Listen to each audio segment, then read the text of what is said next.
Order! Order! You are an incorrigible delinquent at times. Behave yourself, man!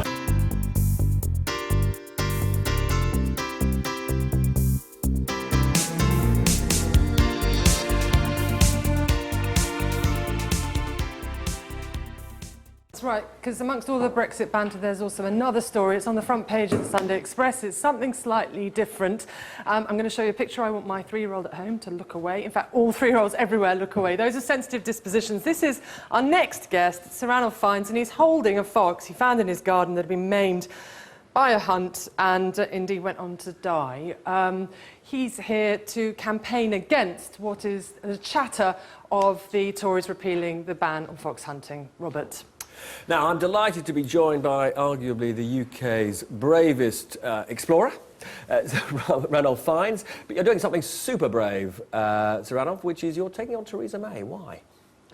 Basically, if I may quote from her speech, which she made 2 weeks ago to the United Nations General Assembly, and told the world of her commitment to end modern slavery. I'm just going to quote. She said, "We must face up to the fact that some of the worst human rights abuses that we thought we had confined to the history books have re-emerged in new pernicious forms.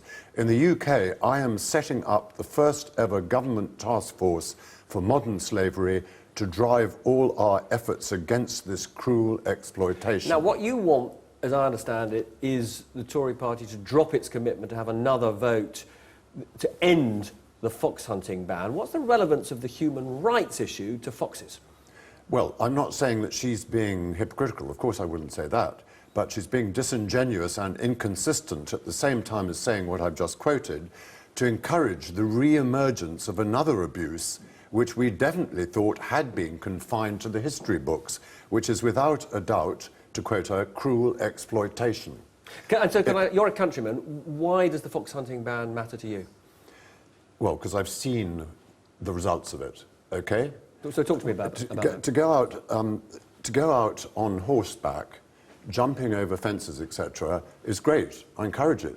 But why do you need to end up having a fox chewed to bits by dogs? And why now in your career have you decided to speak out about this and become passionate about it? Yeah, well, that's a personal thing which I would say at the meeting shortly, as to a particular fox that my wife and I saw being maltreated. But I mean, surely, Robert, if Brexit means Brexit, then the Hunting Act means the Hunting Act. And so, to be absolutely clear, you want Theresa May to ignore what was a manifesto commitment, and they said in their manifesto that they would have a vote. You think she should ignore that? Well, I just said what I've said. Brexit means Brexit, Hunting Act means Hunting Act. And when you were talking to her, she said 3 times in that short conversation, "I will do what is best for the UK." Right, well, the Ipsos Mori poll last week said that, in terms of what's best for the UK, 84% of the public don't want the Act repealed, 73% of Conservatives don't want it repealed. In Theresa May's own constituency, 80% don't want it repealed, and in Andrea's, 81%.